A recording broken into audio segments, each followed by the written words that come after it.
yang selalu pertama kali merasakan ketidakadilan secara konsepsional adalah mahasiswa, karena mereka belajar tentang teori keadilan. Tapi ibu-ibu, mak-mak merasakan langsung di dompet dan dapur mereka tuh. Jadi kita tahu bahwa kalau kita sering katakan peran perempuan itu nggak ada di dalam sejarah Indonesia, kita tahu perjuangan laskar perempuan Indonesia itu zaman kemerdekaan luar biasa. Seorang perempuan yang juga mengusulkan satu pikiran keadilan sosial, namanya Ibu Maria Ulfa, di dalam debat-debat konstituante itu sering dilupakan, padahal sebetulnya peran perempuan banyak betul dalam konsep maupun dalam gerakan. Nah, Ibu Kartini tentu memelopori ide emansipasi, dan kita semua terinspirasi dengan Ibu Kartini. Saya kira Ibu Mega juga terinspirasi dengan Ibu Kartini, sehingga selalu ingin mengatakan bahwa keadilan itu adalah hak perempuan. Nah, sesekali Ibu Mega terpleset dalam narasi.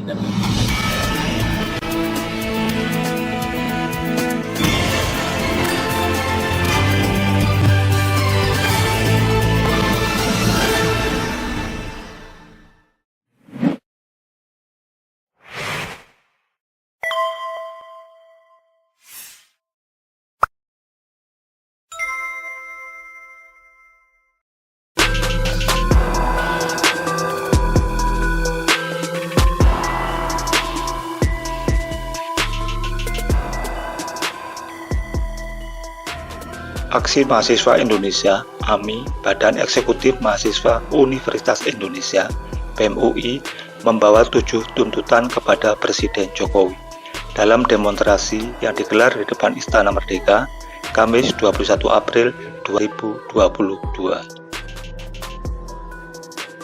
Koordinator Departemen Sosial dan Politik BEM UI, Melki Sedegwang, mengatakan ketujuh tuntutan itu diantaranya adalah mendesak Jokowi menolak wacana perpanjangan masa jabatannya, turunkan harga bahan pokok, dan pengusutan penyerangan terhadap warga sipil. Sebelumnya, AMI juga menuntut Presiden Jokowi mengeluarkan pernyataan resmi menolak tegas penundaan pemilu, mendukung pemilu 2024, dan menolak perpanjangan masa jabatan.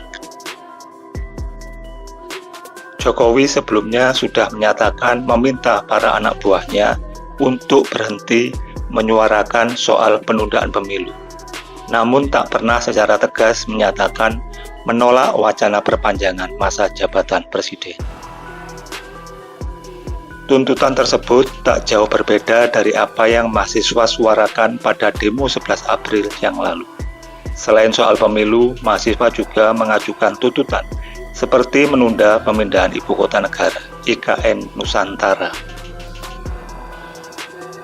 Melki menambahkan, demonstrasi kali ini berjalan lancar dan tertib. Kami melakukan berbagai upaya untuk dapat bersuara dengan aman dan sekeras-kerasnya, hingga semua tuntutan tuntas terlaksana, ujar Melki. Selain di depan Istana Merdeka, mahasiswa juga melakukan demonstrasi di depan komplek DPR RI. Polisi melakukan rekayasa lalu lintas dengan menutup sejumlah jalan di lokasi demonstrasi sejak pagi hingga berakhirnya demo mahasiswa. Aliansi Mahasiswa Indonesia (AMI) pada 21 April 2022 menyampaikan tuntutan agar pemerintah menuntaskan masalah minyak goreng, menolak kenaikan BBM, menolak kenaikan PPN, dan menolak perpanjangan masa jabatan presiden menjadi 3 periode. Dalam demo 21 April 2022, Ketua BEM UI Bayu Satria Utomo mengatakan banyak kampus lain yang tergabung di AMI ikut turun ke jalan. Ia menyebut setidaknya ada 100 ketua, lembaga, dan komunitas mahasiswa yang bergabung di AMI.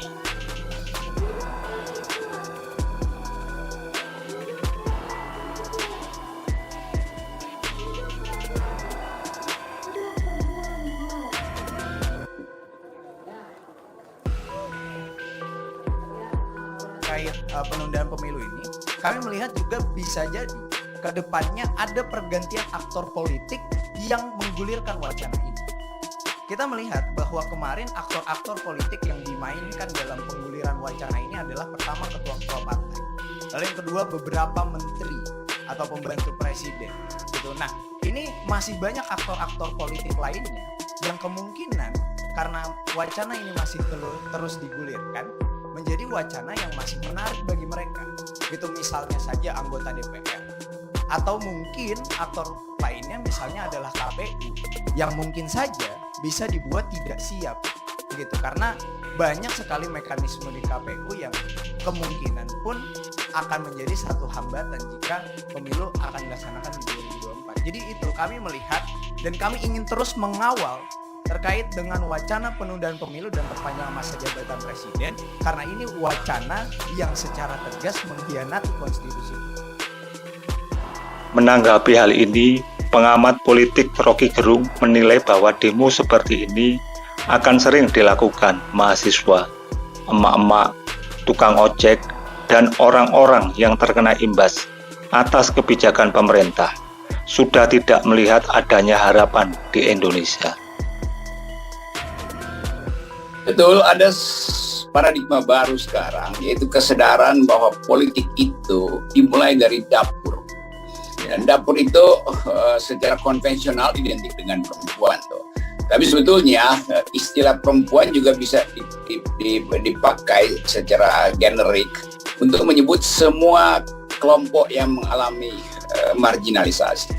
Karena dalam strata sosiologi, kaum perempuan itu adalah bagian atau lapisan yang mengalami ketidakadilan paling berat. Jadi seluruh beban ketidakadilan akhirnya harus dihitung di dapur tuh. Nah, karena itu sering dikatakan bahkan dalam teori-teori yang agak kiri, perempuan itu adalah proletarnya proletariat. Jadi bagian yang paling menderita dari orang yang menderita tuh. Nah, karena itu kalau kaum perempuan bersuara yang dulu dianggap kalau perempuan ngomong itu kan nggak perlu didengar karena nggak ada poinnya tuh. Dulu perempuan disebut the unspeakable, yang nggak mampu bicara tuh. Sekarang mereka adalah the unstoppable, yang nggak mampu ditahan lagi oleh kekuasaan. Karena ibu-ibu lah yang sedap. Oke, terus? Karena emak-emak yang paling paham tentang ketidakadilan ya emak-emak tuh. Nah, itu saya kira yang paralel dengan yang diperjuangkan oleh Ibu Raden Ajeng Kartini, yang menganggap bahwa diskriminasi terhadap manusia itu dimulai dari diskriminasi terhadap perempuan tuh.